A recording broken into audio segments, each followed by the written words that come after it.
अभी मजा आएगा ना भिडो. ते बायची जॉगिंग वगैरे झाली आणि तसंच आलो बोलो डायरेक्ट जायचं होतं आपल्याला मंडणगडात, कारण की CNG आपली नव्हती गाडीत. बोलो फटाफट निघूया आणि बघतो तर काय दुखत काय दिसत नव्हतं. बोलो आता भूक लागली तर वडापाव डायरेक्ट आलो आपल्या मामा भाचे हॉटेलला वडापाव वगैरे घेतला आणि तसंच निघालो घरच्या रस्त्याला. कौन है ये लोग? कहां से आते हैं? लेकिन एक सेकंड, मुझसे प्यार करती है या नहीं करती है? डायरेक्ट आलो गांधी शेठकडं, बोलो जाऊ जरा काहीतरी घ्यायचं होतं आपल्याला. पण नंतर आलो शिवम शेठकडं. ऐसा मत करो मेरी जान. शिवम शेठने डायरेक्ट बिर्याणी वगैरे मागवलं, म्हणतं खाल्ली वगैरे एक नंबर. बोला कसली पार्टी देत होता काय माहिती. बोलो जाऊया आता घरच्या रस्त्याला जायला पाहिजे. बोलो आता काम वगैरे करायचं होतं, देवाऱ्याला जायचं होतं.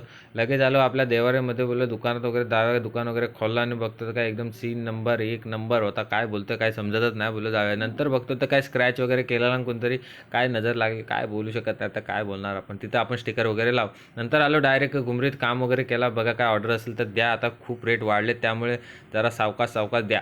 नंतर बोला आहे बघा एकदम कातकऱ्यासारख्या अवस्था झाल्या. तर आजच्यासाठी एवढं. थँक्यू, धन्यवाद, बाय बाय.